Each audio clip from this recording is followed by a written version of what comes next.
മാറുന്ന ദൃശ്യഭംഗിയുടെ പുതുനിറക്കൂട്ടുകളുമായി സ്വീകരണ മുറികൾ കലങ്കാരമാകാൻ തിങ്കൾ മുതൽ ശനി വരെ പുതിയ പരമ്പരകളുമായി സൂര്യ TV എത്തുന്നു. പെൺമക്കൾക്കായി ജീവിതം ഹോമിച്ച ഒരച്ഛന്റെ കഥയുമായി ഒരച്ഛന്റെ ഉത്തരവാദിത്തം അതെപ്പോഴെങ്കിലും അവസാനിക്കും. കന്യാദാനം തിങ്കൾ മുതൽ ശനി വരെ രാത്രി 7 മണിക്ക്. സൗഹൃദത്തിന്റെ ഹൃദയഗീതമായി കാവ്യയും അഞ്ജലിയും. കാവ്യയില്ലാതെ അഞ്ജലിയില്ല, അഞ്ജലിയില്ലാതെ കാവ്യയും ഇല്ല. മനസ്സിനക്കരെ തിങ്കൾ മുതൽ ശനി വരെ രാത്രി 7:30. അച്ഛനെയാണ് എനിക്ക് ഏറ്റവും ഇഷ്ടം. അച്ഛന്റെ സ്നേഹത്തിനായി കാത്തിരിക്കുന്ന ഒരു മകളുടെ കഥയുമായി കാണാ കൺമണി തിങ്കൾ മുതൽ ശനി വരെ രാത്രി 8 മണിക്ക്. പുത്തൻ പ്രസരിപ്പോടെ സൂര്യ TV. എന്റെ നാഗമ്മയെ പൂജിക്കുന്നത് നിർത്തിയാലേ ഈ കല്യാണം നടക്കൂന്നുണ്ടെങ്കിൽ അങ്ങനെ ഒരു കല്യാണവും എനിക്ക് വേണ്ട. ഗംഗയ്ക്ക് മാത്രമായിട്ടൊരു ജീവിതമില്ല, നാഗമ്മ ഇല്ലെങ്കിൽ ഗംഗയും ഇല്ല. ഈ ലോകത്ത് ഒരു ശക്തിക്കും ഞങ്ങളെ രണ്ടുപേരെ അകറ്റാനാകില്ല. ഇത്രയൊക്കെ പറയേണ്ടി വരുമല്ലോ എന്ന് കരുതിയ ഞാൻ ഒന്നും മിണ്ടാതെങ്കിൽ പോകുന്നത്. അച്ഛനെ എന്നെ കൊണ്ടിപ്പോ ഇങ്ങനെ പറയിപ്പിച്ചത്.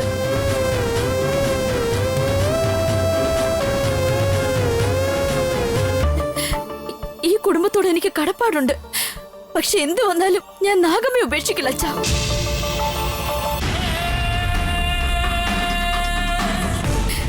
ഇനി എനിക്ക് ഈ കല്യാണം വേണ്ട. ഞാനില്ല, ഞാൻ ഈ കല്യാണത്തിന് തയ്യാറല്ല.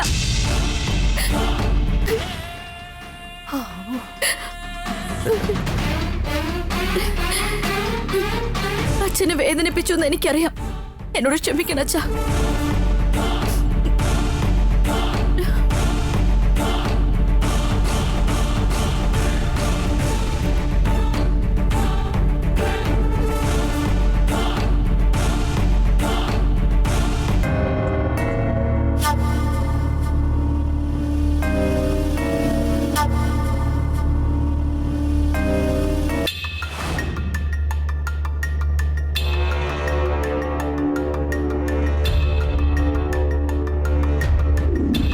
എന്റെ നാഗമ്മയെ വേണ്ടാന്ന് വെച്ചാൽ എനിക്കൊരു ജീവിതം കിട്ടുന്നുണ്ടെങ്കിൽ അങ്ങനെ ഒരു ജീവിതം എനിക്ക് വേണ്ട. എന്റെ നാഗമ്മയെ പൂജിക്കുന്നത് നിർത്തിയാലേ ഈ കല്യാണം നടക്കൂന്നുണ്ടെങ്കിൽ അങ്ങനെ ഒരു കല്യാണവും എനിക്ക് വേണ്ട.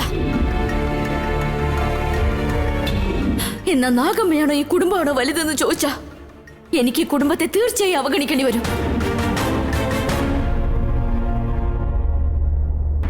ഗംഗയ്ക്ക് മാത്രമായിട്ടൊരു ജീവിതമില്ല, നാഗമ്മ ഇല്ലെങ്കിൽ ഗംഗയും ഇല്ല.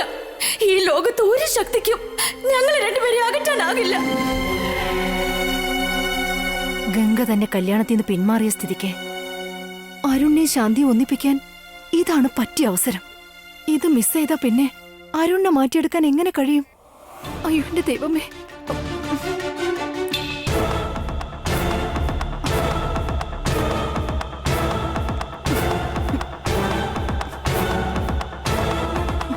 എടി ശാന്തി, എന്താ അമ്മ ഇത്? ഞാൻ ടെന്നീസ് കണ്ടോണ്ടിരിക്കായിരുന്നില്ലേ? എടി നിന്നെ അരുണിനെ എങ്ങനെ ഒന്നിപ്പിക്കാന്ന് ഞാനിവിടെ തല പുകഞ്ഞ് ആലോചിച്ചോണ്ടിരിക്കുക. അതിനെപ്പറ്റി യാതൊരു വിചാരവും ഇല്ലാതെ നീയുടെ ടെന്നീസും കണ്ടിരിക്കുക. എന്റെ അമ്മേ, ഇത്രയൊക്കെ നടന്നിട്ടും എന്റെ മരണേട്ടിനെ കല്യാണം നടത്താന്ന് അമ്മ സ്വപ്നം കണ്ടോണ്ടിരിക്കുക. അതൊന്നും നടക്കില്ല അമ്മേ. എന്താ നടക്കാത്തത്? ഗംഗ എന്താ പറഞ്ഞെന്ന് നീയും കേട്ടതല്ലേ? ഗംഗ വേണ്ടെന്ന് പറഞ്ഞാ അവരങ്ങ് വിട്ടുകളയോ? കോംപ്രമൈസ് ചെയ്തിട്ട് അവര് കല്യാണം എങ്ങനെയാ നടത്തിയിരിക്കും? അതിനു മുൻപ് നീ ബുദ്ധിയോടെ പ്രവർത്തിച്ച നമ്മൾ വിചാരിച്ചത് തീർച്ചയായും നടക്കും. ഞാനിപ്പോ എന്ത് ചെയ്യണോന്നാ? അങ്ങനെ ചോദിക്കേ. അരുണിനോട് നീ ഇത്തിരി സ്നേഹമൊക്കെ കാണിച്ച് അടുത്തിടപഴകിയ അവന് തീർച്ചയായും നിന്റെ വശത്താക്കാം. ഇതുപോലെ പറഞ്ഞിട്ടാ അന്ന് അരുണേട്ടിനെ ബാത്റൂമിൽ ലോക്ക് ചെയ്ത് വെച്ച് ഡ്രാമ കളിച്ചെല്ലാം കൊള്ളായത്. എന്നിട്ട് എന്തായി? നാണം കിട്ടി തൊലി ഉരിഞ്ഞില്ലേ? അയ്യോ, അത് വേറെ ഇത് വേറെ. അന്ന് നമ്മൾ പ്രയോഗിച്ചത് കുതന്ത്രായിരുന്നു. ഇന്ന് നമ്മൾ പ്രയോഗിക്കാൻ പോകുന്നത് ഗൂഢതന്ത്രം. എടി മോളെ, ഞാൻ പറയുന്നത് അനുസരിച്ച അരുൺ നായ്ക്കുട്ടിയെ പോലെ നിന്റെ പുറകെ വാലാട്ടിക്കൊണ്ടുവരും. ഞാൻ എന്ത് പറഞ്ഞിട്ട് ഒരു കാര്യമില്ലെന്ന് എനിക്കറിയാം. ഇനിയിപ്പൊ ഞാൻ എന്ത് ചെയ്യണമെന്നാ പറഞ്ഞോ? നീ എന്റെ കൂടെ വാ, ഞാൻ പറഞ്ഞുതരാം എന്താ ചെയ്യേണ്ടത്.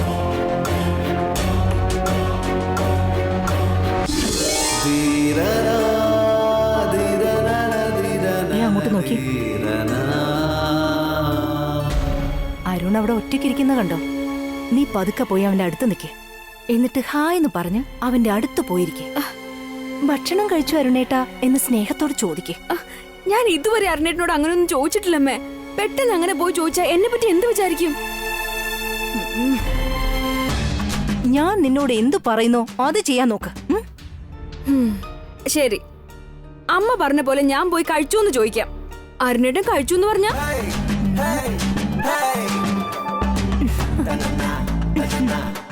അപ്പൊ നീ കൊഞ്ചി ചോദിക്ക് എന്താ അരുണേട്ടാ കഴിച്ചേന്ന്.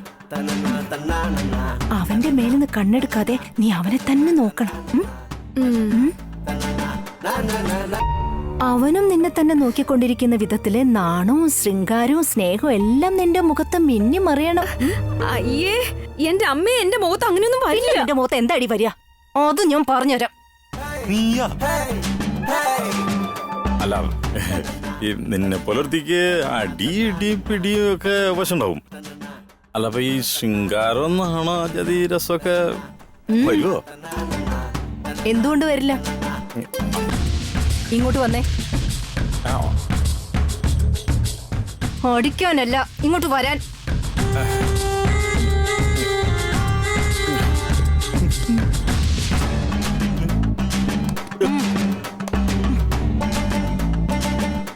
ഇപ്പോ ഞാൻ ശാന്തി, നിങ്ങൾ അരുൺ. നിങ്ങൾ ഫോണിൽ സംസാരിക്കുന്ന പോലെ ദേ അവിടെ പോയിന്ന് സംസാരിച്ചേ. ഒന്ന് പോകാൻ. എന്തിനത്? ഞാൻ പറയുന്ന കേൾക്ക് മനുഷ്യ, പോവാൻ. ഓക്കെ ശരി. ഹലോ, ഞാൻ അരുണ സംസാരിക്കണേ. ഇവിടെ കാര്യം എന്തായി? നടപടിയാവോ? ഈ മനുഷ്യനോട് പറഞ്ഞ് എന്നെ വേണം തല്ല. അതൊക്കെ വിട്ടേക്ക്. ഇപ്പോ ഈ ശാന്തി ആ അരുണിനോട് എങ്ങനെ കൊഞ്ചി കൊഴയുന്നു നീ വന്നൊന്ന് കണ്ടു നോക്ക്. Okay, follow me.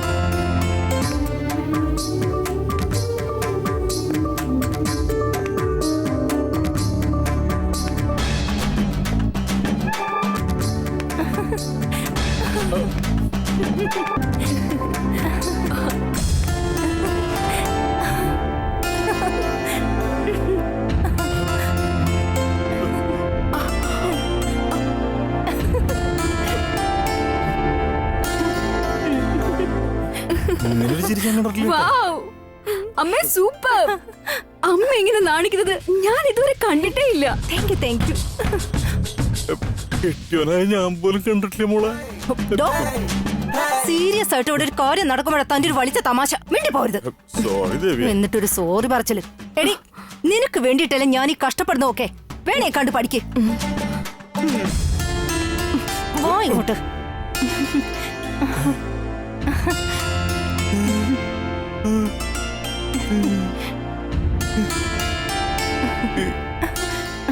ഏട്ടൻ ഭക്ഷണം കഴിച്ചോ?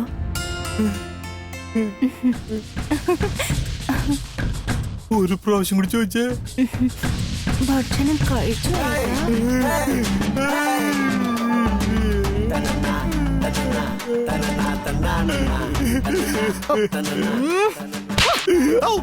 എന്തിനീ കരയുന്നേ? അച്ഛാ, എന്തിനാ അച്ഛാ കരയുന്നേ? ഇതുവരെ നിന്റെ അമ്മ എന്നോട് ഇങ്ങനെ ഭക്ഷണം കഴിച്ചോന്ന് പോയിട്ട് ഒരു ഗ്ലാസ് വെള്ളം വേണം. പിന്നെ നിങ്ങളുടെ മരമോന്ന് കണ്ട് ചോദിക്കാനും തോന്നും. ദേ മനുഷ്യ, ഞാനിപ്പോ ശാന്തിയാണ്, നിങ്ങൾ അരുണും. ഇവൾക്ക് റൊമാൻസ് എങ്ങനെ ചെയ്യേണ്ടതെന്ന് നമ്മൾ വേണം കാണിച്ചു കൊടുക്കാൻ. ശരിക്കും ആക്ട് ചെയ്യാം.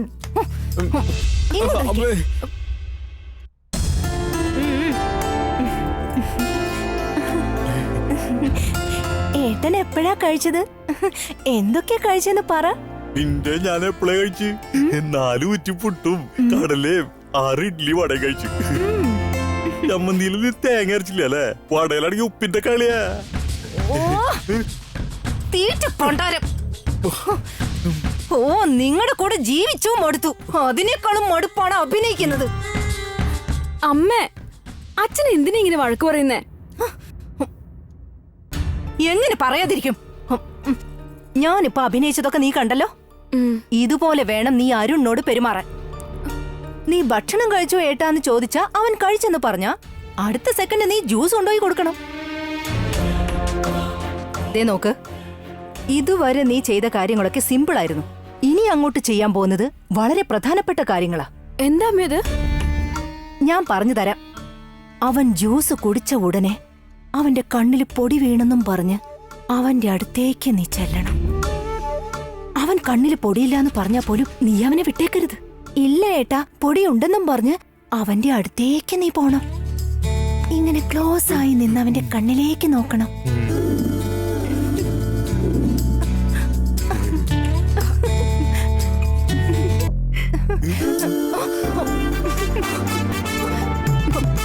എന്തായി കാണിച്ചേ? വിവരമില്ലേ നിങ്ങൾക്ക്? കെട്ടിക്കാൻ പ്രായമുള്ള ഒരു പെണ്ണിന്റെ മുന്നിൽ വെച്ചാണ് തോന്നിയസം കാണിക്കുന്നത്.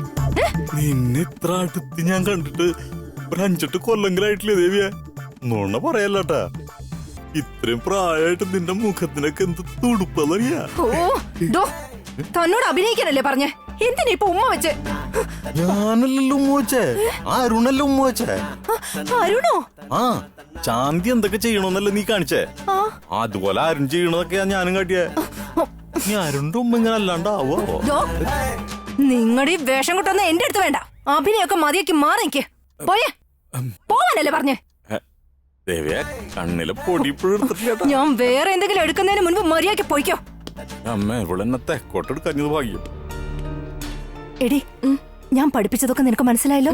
അതുപോലെ വേണം അരുണിനെ നീ മൈക്ക് കയ്യിലെടുക്കാൻ. ഓക്കെ? അമ്മേ, അമ്മ ഇപ്പൊ കാണിച്ചു തന്നില്ലേ? അതിനേക്കാളൊക്കെ ഗംഭീര പെർഫോമൻസ് ആയിരിക്കും എന്റേത്. അമ്മ കണ്ടോ? മോളി ചെല്ല്. അമ്മേ,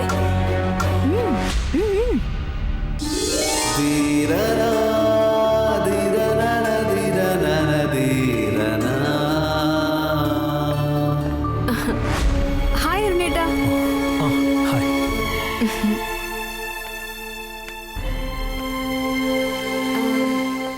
എന്താ അരുണേട്ടാ, ഓഫീസ് വർക്കാ? അരുണേട്ട ഭക്ഷണം കഴിച്ചോ? ഇല്ല. എന്നാ ഞാൻ പോയി എടുത്തോണ്ട് വരാം. കൊച്ചമ്പ്രാനെ, കൊച്ചമ്പ്രാന് ഇഷ്ടമുള്ള ഇഡലിയും കാന്താരി ചട്നിയാ. ആവശ്യത്തിന് കഴിച്ചാ മതി, എരിവൽപ്പം കൂടുതലാണേ. ഇനി ഇഡലി വേണമെങ്കിൽ കൊച്ചമ്പ്രാനെ വിളിച്ചാ മതി. ശരി. വരാൻ കൊണ്ടൊരു നേരം.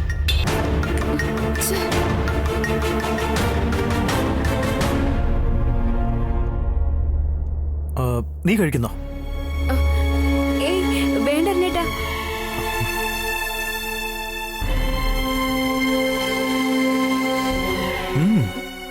നല്ല ടേസ്റ്റാ. അവന്റെ അടുത്ത് പോയിരിക്കേ. ഓ, പറഞ്ഞ കേക്ക്. പോ.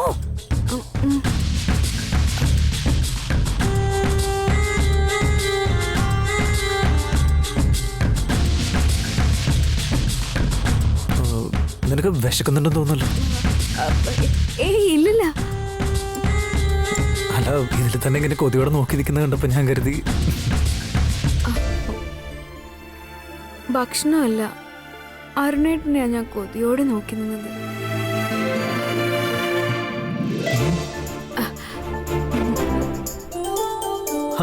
നാണിക്കകത്ത് കുറച്ചെടുത്ത് കഴിക്കുന്നേ. ഇല്ല വേണ്ട, അരുണേട്ടൻ കഴിക്കേ.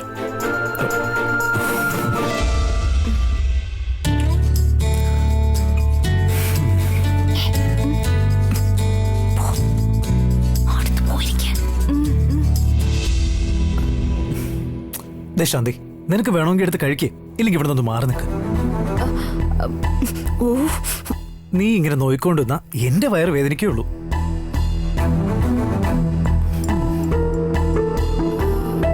അരുണേട്ടാ, ഈ കണ്ണെന്താ കലങ്ങിയിരിക്കുന്നേ? പൊടി വലുതും പോയോ? ഇല്ല. ഉണ്ടെന്നേ, ഞാൻ നോക്കട്ടെ. അയ്യോ നിക്ക്, ഞാനൊന്ന് നോക്കട്ടെ. ഇല്ലെന്നല്ലേ പറഞ്ഞു? അയ്യോ ഇല്ലെന്ന് പറഞ്ഞാൽ എങ്ങനെയാ? ഉണ്ട്, ഞാൻ നോക്കട്ടെ. ഇല്ല ശാന്തി, ഇല്ലെന്ന്. അയ്യോ ഇല്ലെന്ന് പറഞ്ഞാൽ എങ്ങനെയാ? ഉണ്ട്, ഞാൻ നോക്കട്ടെ. സൂപ്പർ. എന്റെ അരുണേട്ട, ഞാനൊന്ന് നോക്കട്ടെ. ഇല്ല. നോക്കട്ടെ എന്നല്ലേ.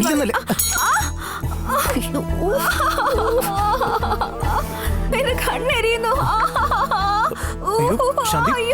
അരുണേട്ട, എന്റെ കണ്ണെരിഞ്ഞിട്ട് വയ്യ, എനിക്ക് സഹിക്കാൻ പറ്റുന്നില്ല. അതൊന്നും സാരില്ല. കൊച്ചമ്പ്രം പേടിക്കണ്ട, ഞാൻ കഴുകി കൊടുത്തോളാം. കൊച്ചമ്പ്രം അവിടെ ഇരുന്ന് കഴിച്ചോളൂ, ഞാൻ നോക്കിക്കോളാം. കൊച്ചമ്പ്രം എന്റെ കണ്ണ് എനിക്ക് എരിഞ്ഞിട്ട് വയ്യ.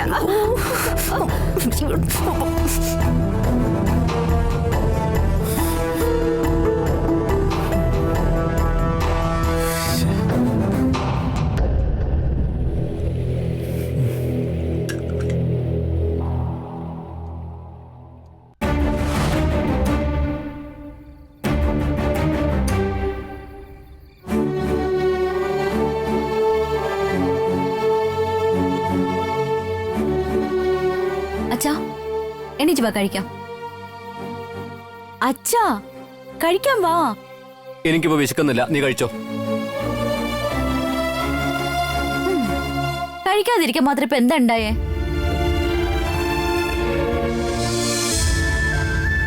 തമ്പുരാനോട് എതിർത്ത് സംസാരിച്ചതിന് എന്നോട് അച്ഛന് ദേഷ്യമാണല്ലേ? പിന്നെ തമ്പുരാൻ എന്തുമാത്രം വിഷമിച്ചിട്ടുണ്ടാവും? അതിന് ഞാനാണോ കാരണം? നീ അല്ലാതെ പിന്നെ ആരാ കാരണം? നിന്നോട് അമ്പലത്തിൽ പോരുന്ന തമ്പുരാൻ പറഞ്ഞോ, അതോ പ്രാർത്ഥിക്കാൻ പാടില്ല എന്ന് പറഞ്ഞോ? ആ പുറ്റിനെ പൂജിക്കുന്നല്ലേ പറഞ്ഞുള്ളൂ. അതങ്ങ് സമ്മതിച്ചു കൊടുത്തൂടെ നിനക്ക്? അതെങ്ങനെ സമ്മതിക്കാൻ പറ്റും? നമ്മുടെ സമാധാനത്തിന് വേണ്ടിയാ നമ്മൾ ഇങ്ങനെയുള്ള കാര്യങ്ങളൊക്കെ ചെയ്യുന്നത്. പക്ഷേ അത് മറ്റുള്ളവരുടെ സമാധാനം കെടുത്തുന്നാണെങ്കിൽ അത് ചെയ്തുകൊണ്ട് എന്ത് പുണ്യം? നീ ഒരു നേരം പോക്കിനോ മറ്റോ പൂജ ചെയ്യാന്ന് കരുതിയാ ഞാൻ മിണ്ടായിരുന്നത്. ഒരു പെൺകുട്ടിക്ക് നല്ലൊരു ജീവിതം കിട്ടുക എന്ന് പറയുന്നത് അത്ര നിസ്സാര കാര്യമല്ല മോളെ. എന്നിട്ട് അത് തട്ടിത്തെറിപ്പിക്കുക എന്ന് പറഞ്ഞാ ആരും ഇങ്ങനൊരു മണ്ടത്തരം ചെയ്യില്ല മോളെ.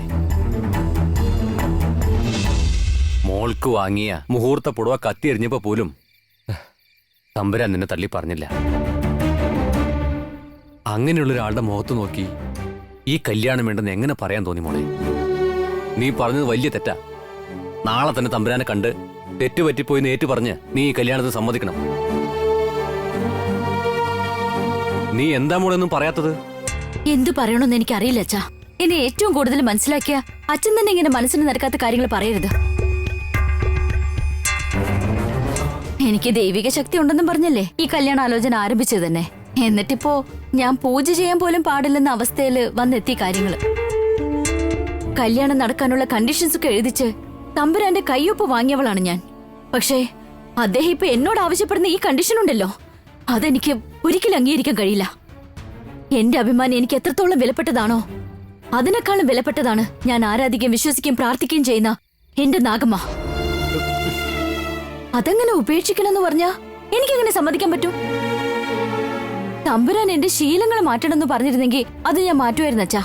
എന്റെ ഇഷ്ടാനിഷ്ടങ്ങൾ വേണ്ടെന്ന് വെക്കാൻ പറഞ്ഞിരുന്നെങ്കിൽ അതും ഞാൻ വേണ്ടെന്ന് വെക്കുമായിരുന്നു. എന്നാ എന്റെ വിശ്വാസം തന്നെ മാറ്റണമെന്ന് പറഞ്ഞാ അതെങ്ങനെ എനിക്ക് മാറ്റാൻ പറ്റും? കിട്ടിയ നല്ല ജീവിതം നഷ്ടപ്പെടുമല്ലോ എന്നോർത്ത് ഇങ്ങനെ വിഷമിക്കുന്ന അച്ഛൻ ഇങ്ങനെയുള്ള ഒരു ജീവിതം എനിക്ക് കിട്ടാൻ തന്നെ കാരണം നാഗമ്മയാണെന്നുള്ള കാര്യം മറന്നു. പക്ഷെ ഞാൻ മറക്കില്ല അച്ഛാ. നാഗമ്മയെ വേണ്ടെന്ന് വെച്ച് എനിക്ക് കിട്ടുന്ന ഒരു നേട്ടങ്ങളും എനിക്ക് ഒരിക്കലും ആവശ്യമില്ല. നാഗമ്മ എന്റെ കൂടെ ഉണ്ടെങ്കിലേ എന്റെ ജീവിതത്തിന് എന്തെങ്കിലും ഒരു അർത്ഥം ഉണ്ടാവുള്ളൂ. നുണ പറഞ്ഞൊരു കല്യാണം നടത്താം, കടം വാങ്ങിയും കല്യാണം നടത്താം. പക്ഷെ ആരെയും ദ്രോഹിച്ചുകൊണ്ട് ഒരു കല്യാണം നടക്കരുത്. നാഗമ്മയ്ക്ക് ചെയ്യുന്ന പൂജ നിർത്തിയിട്ട് ഞാൻ കല്യാണം കഴിച്ചാൽ അത് നാഗമ്മയോട് ചെയ്യുന്ന ദ്രോഹമായിരിക്കും. എന്റെ ജീവനുള്ളിടത്തോളം കാലം അങ്ങനെ ഒരു ദ്രോഹം ഞാൻ ചെയ്യില്ല അച്ഛാ. തമ്പുരാൻ എല്ലാവരും ഉണ്ടല്ലോ അച്ഛാ. എന്റെ നാഗമ്മയ്ക്ക് ഞാൻ മാത്രമേ ഉള്ളൂ.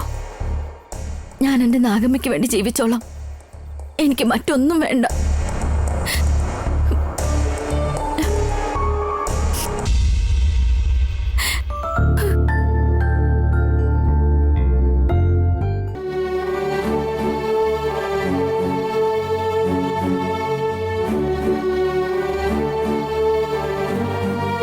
തമ്പുരാനെ,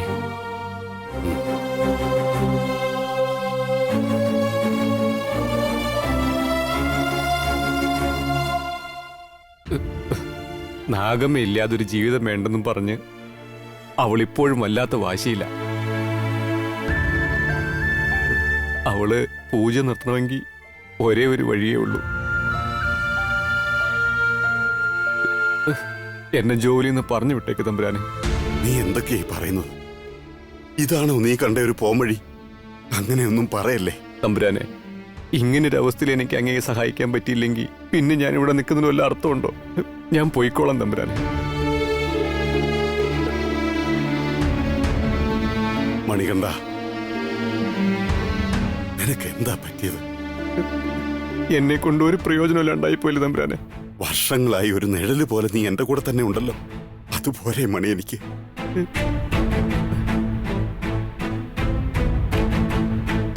നിനക്ക് എന്നോടുള്ള ആത്മാർത്ഥത പോലെ തന്നെയാവും ഗംഗയ്ക്ക് നാഗമ്മയോടുള്ള ആത്മാർത്ഥതയും. അത് മനസ്സിലാക്കിയത് കൊണ്ടാണ് ഞാനിപ്പോ ഇങ്ങനെ എന്ത് ചെയ്യണമെന്നറിയാത്തൊരവസ്ഥയിലായത്. ഇതിനു മുമ്പ് നമ്മുടെ അരുണിന് വേണ്ടി നിശ്ചയിച്ച പല കല്യാണ ആലോചനകളും മുടങ്ങിയപ്പോൾ പോലും എനിക്ക് വലിയ വിഷമം തോന്നിയിട്ടില്ല. പക്ഷേ ഗംഗയ്ക്ക് ഈ കല്യാണത്തിന് സമ്മതമല്ലെന്ന് പറഞ്ഞപ്പോ ഞാൻ തകർന്നു പോയി മണികണ്ഠ.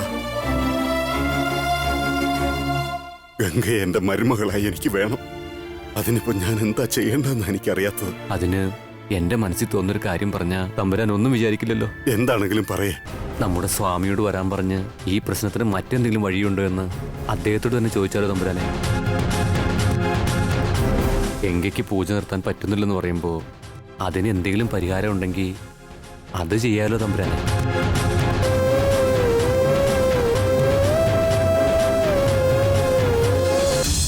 അയ്യോ മുതലാളിയമ്മേ, എന്താ ഇത്? എന്തായി കാണിക്കുന്നേ? തമ്പുരാൻ കണ്ട എന്നെ വഴക്കുറയും. ഒരു കാര്യം ഞാൻ പറഞ്ഞേക്കാം, ഞാൻ ഈ വീട്ടിലെ മുതലാളിയമ്മയൊന്നും അല്ല. ഞാനും നിങ്ങളെ പോലെ ഒരു ജോലിക്കാരി തന്നെയാ. എന്റെ ജോലി ഞാൻ ചെയ്തോളാം. ചേച്ചിക്ക് വല്ല ജോലി ഉണ്ടെങ്കിൽ പോയി ചെയ്തോ. അതല്ല മോളെ, ചേച്ചിക്ക് എന്താ പറഞ്ഞ മനസ്സിലാവില്ലേ? ഒന്ന് പോയേ. ശരി മോളെ, കുഴപ്പമില്ല, ഞാൻ പോയിക്കോളാം.